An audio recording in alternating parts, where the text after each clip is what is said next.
अभी पढ़ाई कर लो, करियर बना लो, जब करियर बन जाएगा तब शादी और बच्चे तो आराम से हो जाएंगे। आज के जमाने में ये चीज उल्टी हो रही है। यही रीजन है कि बढ़ती उम्र के साथ साथ हम औरतों को प्रेगनेंसी कंसीव करने में प्रॉब्लम आती है। अगर फर्टिलिटी की समस्या हो रही है तो बेचारी फीमेल की वजह से हो रही है। खाने में फ्रोजन प्रोडक्ट्स या बहुत ज्यादा कार्बोहाइड्रेट और फैट रिच खाना खाने से हमारी फर्टिलिटी डिक्लाइन होती जाती है।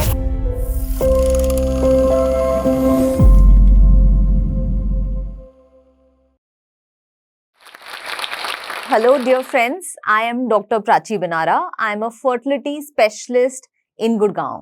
So, क्या आप सबको लगता है कि अचानक से फर्टिलिटी क्लिनिक्स पे लोगों का आना जाना बढ़ गया है? क्या आपको ये बड़ा कंफ्यूजिंग लगता है? क्या ये सब देख के आपके मन में घबराहट हो जाती है? घबराने से बेटर है हम सही स्टैटिस्टिक्स को समझें और ये जानें कि फर्टिलिटी क्या है, फर्टिलिटी ट्रीटमेंट्स क्या हैं और इनके सक्सेस रेट्स क्या होते हैं। जो चीज हमारे मम्मी पापा ने हमें समझाया था कि अभी पढ़ाई कर लो, करियर बना लो, जब करियर बन जाएगा तब शादी और बच्चे तो आराम से हो जाएंगे। आज के जमाने में ये चीज उल्टी हो रही है। हम सब अपने करियर में एक्सेल कर रहे हैं, हम सब बहुत अच्छे से पढ़ रहे हैं, बट जो एक नेचुरल प्रोसेस है रिप्रोडक्शन, उसको करने में बहुत सारे लोगों को समस्या महसूस करनी पड़ रही है। So yes, Indian Reproductive Council says that 1 in every 6 couples of rural area and 1 in every 5 couples in urban area require help of a fertility specialist. अब ये समझते हैं ये एकदम से इतना high rate of fertility problems कैसे बढ़ गया है। आज के जमाने में फर्टिलिटी एक एपिडेमिक क्यों बन गई है? हम सब जानते हैं कि हम अपने करियर में, अपनी पढ़ाई में सही लाइफ पार्टनर ढूंढने के लिए अपनी फर्टिलिटी को डिले कर रहे हैं। बढ़ती एज के साथ साथ हमारी फर्टिलिटी डिक्लाइन होती जा रही है, तो हमारे अंडों की मात्रा और अंडों की क्वालिटी कंटिन्यूसली हमारी एज के साथ साथ डिक्लाइन हो रही है। यही रीजन है कि बढ़ती उम्र के साथ साथ हम औरतों को प्रेगनेंसी कंसीव करने में प्रॉब्लम आती है और अगर प्रेगनेंसी हो भी जाती है तो हेल्थ ऑफ द प्रेगनेंसी यानी कि मिसकैरेज होने की संभावना या अबनॉर्मल चाइल्ड होने की संभावना बढ़ती जाती है। वहीं पे अगर हम पुरुषों का समझें तो पुरुषों के अंदर उनकी टेस्टिस में स्पर्म्स का रेगुलर प्रोडक्शन हो रहा है, पर ये प्रोडक्शन भी विद एज कम होता जाता है।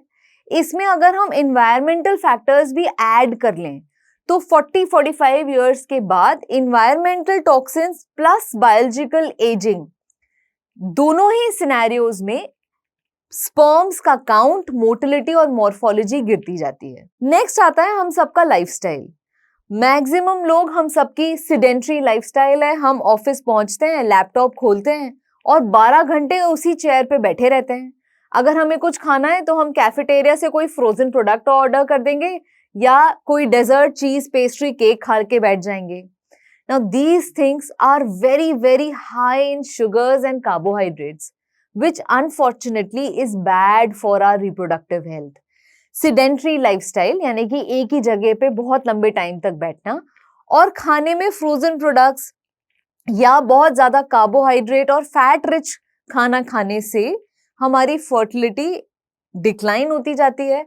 हम ओबीस हो जाते हैं यानी कि हमारा मोटापा बढ़ता जाता है और मोटापे के साथ साथ प्रेगनेंसी आने में प्रॉब्लम बढ़ती जाती है। थर्ड बहुत इंपॉर्टेंट चीज है हम सबका स्ट्रेस लेवल। कोई क्वांटम नहीं है स्ट्रेस का, कोई अपर लिमिट नहीं है स्ट्रेस की, बट फिर भी जब भी हम स्ट्रेसफुल कंडीशन में होते हैं तो हमारी बॉडी में फाइटिंग हॉर्मोन्स इंक्रीज हो जाते हैं यानी कि कैटेकोलामीन्स, एड्रेनालिन। तो ये सारे हॉर्मोन्स हमारी बॉडी में हैप्पी हॉर्मोन्स को कम कर देते हैं और फाइटिंग हॉर्मोन्स को बढ़ा देते हैं।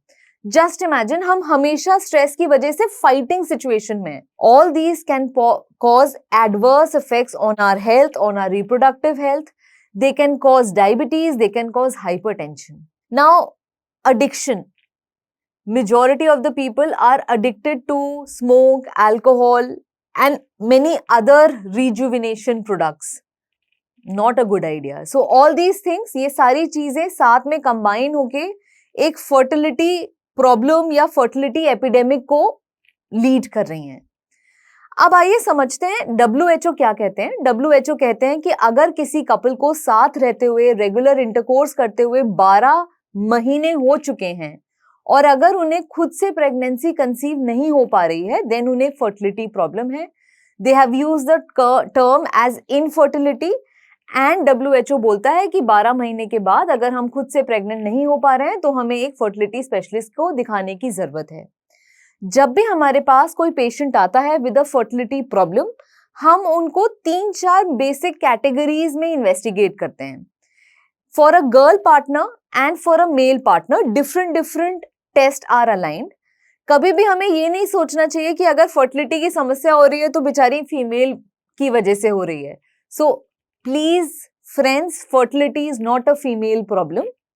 It is 50% due to the female partner and 50% due to the male partner. So, जब भी कोई कपल क्लिनिक में आता है, हम हमेशा एनकरेज करते हैं कि मैन और विमेन दोनों साथ में आए, दोनों पार्टनर्स साथ में आए. We take a detailed history from the partners. कभी कभी हिस्ट्री लेते लेते हमें समझ में आता है कि मेजर प्रॉब्लम यहाँ इसलिए अराइज हो रही है because they do not know the right way of intercourse and they do not know the right timing of intercourse. After the entire history is taken, then few investigations are conducted. महिला के लिए एक ultrasound किया जाता है उनकी बच्चेदानी देखने के लिए और उनकी अंडेदानी में कितने अंडे बचे हैं और ओव्यूलेशन कैसा हो रहा है, ये सब जांचें अल्ट्रासाउंड द्वारा महिला के ऊपर की जाती हैं. कभी कभी हम महिला को ट्यूब टेस्ट भी एडवाइस करते हैं. ट्यूब टेस्ट में एक डाई बच्चेदानी के अंदर डाली जाती है. ये डाई बच्चेदानी से होते हुए दोनों ट्यूब्स में जाती है और अंदर शरीर के फैल जाती है जो एक एक्सरे में पकड़ा जाता है. This is called a tube test और एन HSG. इससे ये पता चलता है कि महिला की ट्यूब खुली है या बंद है. When it comes to the male partner, a simple semen analysis is done. Semen analysis में हम 3 मेजर पैरामीटर्स को स्टडी करते हैं. स्पर्म का काउंट क्या है, स्पर्म की मोटिलिटी कैसी है और स्पर्म की मॉर्फोलॉजी कैसी है. अब आइए समझते हैं कि कब कब हम IVF कराने की सलाह देते हैं. तो पहले महिलाओं में किस कंडीशन में IVF कराया जाता है ये बात करते हैं और फिर पुरुषों पे आते हैं. तो अगर किसी महिला में ट्यूब्स ब्लॉक्ड हैं या उनको PCOS या एंडोमेट्रियोसिस की ऐसी समस्या है जिसमें ओव्यूलेशन में समस्या आ रही है या उनकी अंडेदानी में अंडे कम हैं, तो इन सिचुएशंस में IVF की सलाह दी जाती है. सो IVF महिला के पीरियड के 2nd या 3rd डे से शुरू होता है. 2nd या 3rd डे पे आपको क्लिनिक बुलाया जाएगा, आपका एक अल्ट्रासाउंड किया जाएगा. अल्ट्रासाउंड में हम सबसे पहले बच्चेदानी की लाइनिंग देखेंगे और देन आपके अंडेदानियों को फोकस करेंगे और ये आपको बताएंगे कि आपकी अंडेदानियों में कितने अंडे दिख रहे हैं. अल्ट्रासाउंड करने के बाद कुछ हार्मोन के इंजेक्शंस जो जनरली या तो FSH इंजेक्शन या HMG इंजेक्शन होते हैं वो स्टार्ट किए जाते हैं. इन इंजेक्शंस का काम है, आमतौर पे अगर हम कोई दवाई नहीं लेते तो हमारी अंडेदानी में एक अंडा बनता है. With the help of these injections, हमारी ओवरीज में एक से ज्यादा अंडा बनने लगता है. कितने अंडे बनेंगे डिपेंड करता है हमारे एग रिजर्व पे. तो 10-11 दिन तक ये इंजेक्शंस दिए गए. जब दोनों अंडेदानियों में अंडे बड़े हो गए, अंडे पक गए, तो फिर फाइनल इंजेक्शन दिया जाता है जो इनकी फाइनल मैच्योरिटी को डिटरमिन करता है. इसको कॉमन भाषा में ट्रिगर इंजेक्शन कहते हैं. तो ट्रिगर इंजेक्शन लगाया जाता है और ट्रिगर इंजेक्शन के 36 घंटे के बाद अंडे बाहर निकालने वाला प्रोसेस किया जाता है. अब ये जो एग रिट्रीवल प्रोसेस है या इसको अंडे निकालने वाला प्रोसेस भी कहा जाता है, ये बेहोशी में किया जाता है. This is done under general anaesthesia. सबसे पहले लेडी को खाली पेट सेंटर बुलाया जाता है, उनको बेहोश करा जाता है, जनरल एनेस्थीसिया दिया जाता है. फिर ट्रांसवजाइनल अल्ट्रासाउंड के जरिए एक बहुत ही पतली सी ट्यूब इंसर्ट की जाती है. ये ट्यूब पहले राइट ओवरी में जाती है और राइट ओवरी से अंडे बाहर निकाले जाते हैं और फिर ये ट्यूब लेफ्ट ओवरी पे जाती है और लेफ्ट ओवरी से अंडे बाहर निकाले जाते हैं. ये प्रोसेस लगभग 15 से 20 मिनट का प्रोसेस होता है. इस प्रोसेस में कोई कट इन्वॉल्व नहीं होता. ये एक बहुत पतली सी निडल होती है जो वजाइना के थ्रू अंदर तक जाती है और फिर बाहर निकाल ली जाती है. जिस दिन अंडे कलेक्ट किए जाते हैं सेम डे आपके पार्टनर को सीमन सैंपल के लिए बोला जाता है। बेस्ट टेक्निक्स द्वारा बेस्ट क्वालिटी स्पर्म्स उस सैंपल से सेपरेट किए जाते हैं और फिर दोनों को मिलाने का प्रोसेस यानी कि आईवीएफ या इक्सी का प्रोसेस किया जाता है। इसके बाद जो रिजल्टेंट है उसको एम्ब्रियो या कॉमन भाषा में भ्रूण बोला जाता है। इस एम्ब्रियो को लैब में 5 दिन तक ग्रो किया जाता है और 5 दिन तक ग्रो करने के बाद इसको गर्भ में ट्रांसफर किया जाता है। सो ये पूरा प्रोसेस लगभग 15 से 20 दिन का होता है। ये प्रोसेस बहुत सिंपल है। इस प्रोसेस में आपको कोई छुट्टी लेने की जरूरत नहीं होती। आप सिर्फ डेली इंजेक्शंस लगाते हैं। जब आपको डॉक्टर ने बोला है अल्ट्रासाउंड के लिए, आप अल्ट्रासाउंड कराते हैं और सिर्फ 2 दिन की छुट्टी लेना जरूरी है।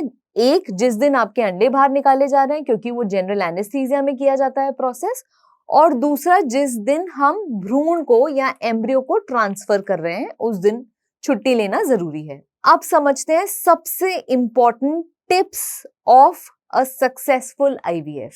Now success of IVF depends upon 2 major factor. आप किस एज पे आईवीएफ करा रहे हैं और दूसरा जरूरी फैक्टर है आपका एग रिजर्व क्या है। बढ़ती उम्र के साथ साथ एग रिजर्व और एग की क्वालिटी दोनों ही डिक्लाइन होते हैं। अगर मैं किसी एक पैरामीटर की बात करूं कि सबसे ज्यादा जरूरी क्या है आईवीएफ में, तो वो है हमारी एज। जितनी ज्यादा एज में आईवीएफ कराया जाता है उतना आईवीएफ का सक्सेस रेट गिरता जाता है।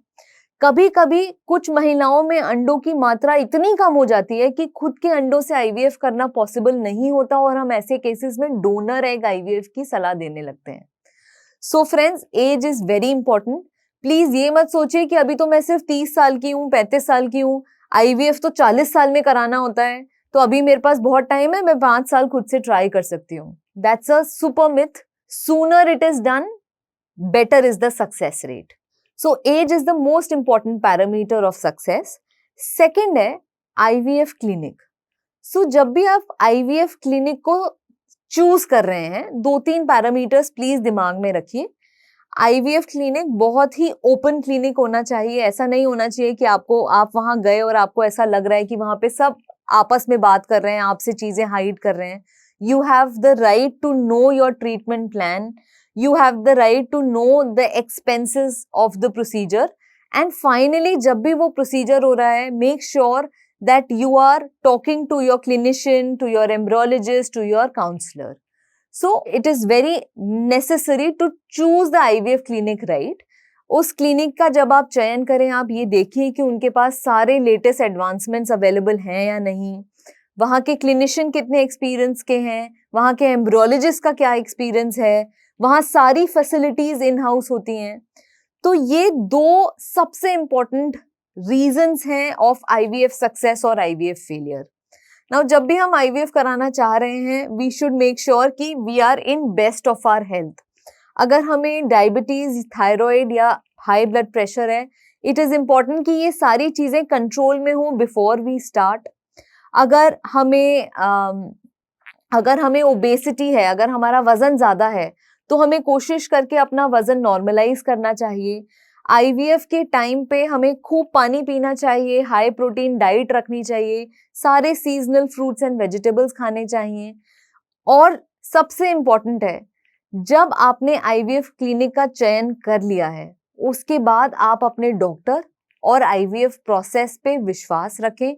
उसके बाद स्ट्रेस ना लें, बिकॉज अननेसेसरी स्ट्रेस से भी आईवीएफ का प्रोसेस डिफिकल्ट हो सकता है। सो फ्रेंड्स, आईवीएफ की सक्सेस रेट थैंकफुली 70-80% तक ऊपर जा चुकी है विद द लेटेस्ट टेक्नोलॉजीज। तो बिलीव इन द प्रोसेस। अगर आपको आपके कंसल्टेंट ने आईवीएफ एडवाइस किया है तो stay calm, just follow the process. जैसे जैसे हमारी उम्र बढ़ती है, हम सबने सुना अभी कि हमारी fertility month on month decline होती जाती है। अगर मुझे मालूम है कि मुझे प्रेगनेंसी करने में 5 साल और लगेंगे, तो it is a very very good idea to freeze your eggs.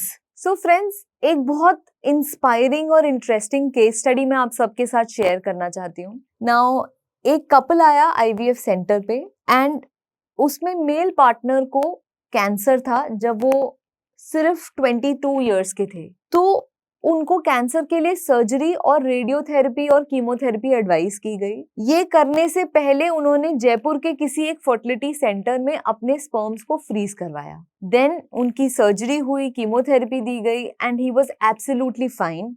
He got married after 4 years, so 27-28 years में उनकी शादी हुई। और शादी के 2 साल बाद वो हमारे पास आए बिकॉज उनको ये मालूम था कि ऑलरेडी स्पर्म फ्रोजन है, हम महिला का आईवीएफ करेंगे, स्पर्म्स मिल जाएंगे और हम एक अच्छा सा एम्ब्रियो बना के उनके गर्भ में डाल देंगे और प्रेगनेंसी हो जाएगी। बट जिस दिन हमने महिला के अंडे बाहर निकाले और जो फ्रोजन स्पर्म सैंपल था उसको अनथॉ किया, उसको डीफ्रीज किया, उसमें से एक भी स्पर्म ठीक नहीं निकला। इस सिचुएशन में उस मेल पार्टनर के टेस्टिस से डायरेक्टली स्पर्म्स निकाले गए। इस प्रोसीजर को टीजा बोलते हैं और अंडों से फ्यूज करके एम्ब्रियो बनाया गया।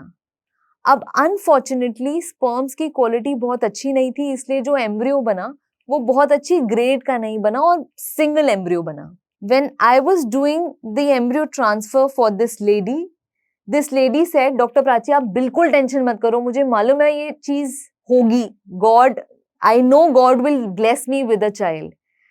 And that positivity of that woman led to a successful pregnancy and today she has a 2-year-old daughter. तो मैं आप सबको ये बताना चाहती हूँ कि ये सारी डिफिकल्ट सिचुएशंस हम सब अपनी लाइफ में फेस करते हैं, बट स्ट्रेस के साथ नहीं। अगर हम इन सिचुएशंस को फुल पॉजिटिविटी के साथ डील करते हैं तो प्रेगनेंसीज बहुत आराम से पॉसिबल हैं। तो I would end with a note that please whenever you're going for any fertility treatment, अपना mindset पॉजिटिव रखिए, अपनी रिसर्च अच्छे से करिए, सही सेंटर, सही डॉक्टर, सही एम्ब्रियोलॉजिस्ट चुनिए, बट चुनने के बाद अपना स्ट्रेस लेवल कम रखिए, विश्वास रखिए अपने क्लिनिशियंस पे। एंड आई एम श्योर जो भी लोग आज की तारीख में पेरेंट्स बनना चाहते हैं they will become beautiful parents. So friends, I hope this talk was useful. आपके मन में जितनी queries हैं fertility और IVF को लेके, I hope I was able to clarify those queries.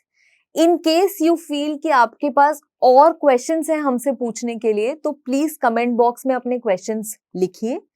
We promise that we'll get back to you as soon as possible. So friends, in the end, I would like to thank Josh Talks. Thank you मुझे ये मंच पे बुलाने के लिए, मुझे आप सबके साथ अपना एक्सपीरियंस और अपनी नॉलेज शेयर करने का मौका देने के लिए। I would also like to say that Josh Talks they are doing excellent because they are spreading awareness. सबसे ज़्यादा इम्पॉर्टेंट चीज़ है हम सबको डिफरेंट चीज़ों के बारे में अवेयर करना, जो जोश टॉक्स बिल्कुल फुल फ्लेजेड तरीके से कर रहा है। सो it's a great platform, and in the end I would like to thank once again Josh Talks for inviting me here and making me speak to all of you. Thank you.